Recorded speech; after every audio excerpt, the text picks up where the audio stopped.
میں یہاں پر ایک واقعہ سنانا چاہتا ہوں دل کو نرم کرنے کے حوالے سے. اسی آیت سے ریلیٹڈ مجھے یاد آیا. ڈاکٹر ایشان کا واقعہ ہے اور مفتی مینک نے غالباً سنایا تھا, یا بہرحال واقعہ اوتھینٹک ہے, یوٹیوب پر بڑا مشہور یہ واقعہ. ڈاکٹر ایشان ایک نیورو سرجن ہیں اور وہ فلائی کر رہے تھے غالباً سعودیہ سے کسی کنٹری میں, بہرحال کسی کنٹری سے دوسری کنٹری جا رہے تھے. راستے میں کہتے ہیں کہ بہت طوفان, ٹھنڈر, موسم بڑا خراب ہو گیا. جہاز ایک جگہ رک گیا, ایک ایئرپورٹ پہ بیچ میں. میں نے بڑی ریکویسٹ کی کہ یار مجھے پہنچنا ہے وہاں, میرا بڑا امپورٹنٹ کمٹمنٹ ہے, آپریشن ہے وغیرہ وغیرہ. تو پائلٹ نے کہا کہ نہیں ہم نہیں لے جا سکتے, آپ یہ ہے کہ کوئی کار کرا کے, جیپ کرا کے چلے جائیں, وہ قریب ہی ہے جگہ, اتنی کو دور اب نہیں رہی.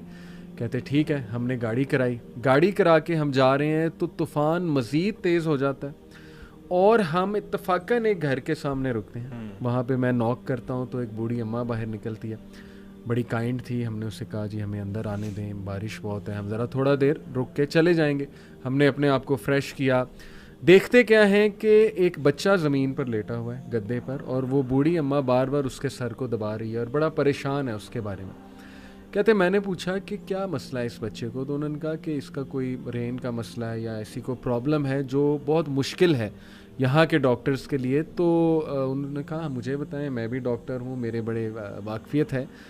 تو بوڑھی عورت نے کہا کہ ہاں ہمیں ڈاکٹرز نے ایک بڑے مشہور ڈاکٹر کا نام بتایا ہے, تو لیکن یہ کہ نہ میرے پاس ریسورسز ہیں, نہ میں کوئی مطلب کانٹیکٹ کر سکتی ہوں اس سے. یہ بچہ یتیم بھی ہے, میں اس کی دادی ہوں, اس کی ٹیک کیئر کر رہی ہوں. اس نے کہا مجھے بتائیں, میں اس ڈاکٹر کا پتہ کروں گا. You have been so kind to me. She said کہ ڈاکٹر ایشان. اللہ اکبر. وہ کہتے ہیں کہ اسی وقت مجھے رونا آ گیا, اور انہوں نے کہا کہ آپ کیا مطلب کر رہی تھی, آپ اللہ سے دعائیں کر رہی تھی, کیا تھا ایسا کہ اللہ مجھے یہاں پر لے آیا؟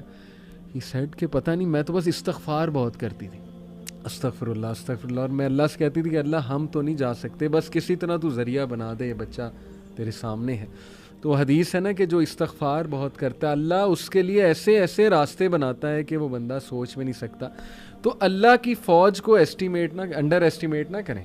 اللہ کی فوج میں پھر کیا کیا چیزیں ہیں یہ آپ سوچ بھی نہیں سکتے. اللہ نے کس طرح انہیں وہاں لانا ہے, کیسے لانا ہے, کیسے آپ کی مدد کرنی ہے. وہی وَمَن يَتَّقِ اللَّهَ يَجْعَل لَهُ مَخْرَجًا. تو میری گزارش ہے لوگوں سے وہ مایوس نہ ہوں, اللہ سے مانگتے رہیں, اللہ کو پہچانیں, اور اللہ کو پہچانیں. اور یہ بات یاد رکھیں کہ دنیا کی زندگی الٹیمیٹلی اصل زندگی تو ہے نہیں.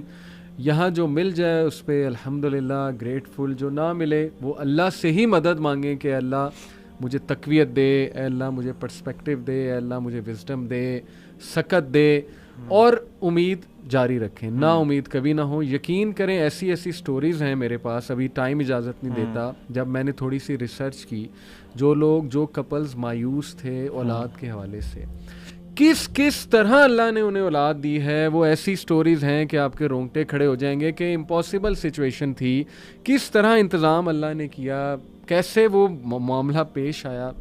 وہ اللہ کے کرنے ہیں. تو مایوسی جو ہے میں سمجھتا ہوں وہ مومن کو بالکل زیب نہیں دیتی ہے. اللہ تعالیٰ پہ ٹرسٹ کریں اور اللہ تعالیٰ سے تقویت مانگتے رہیں اور اب محبت مانگتے رہیں. جی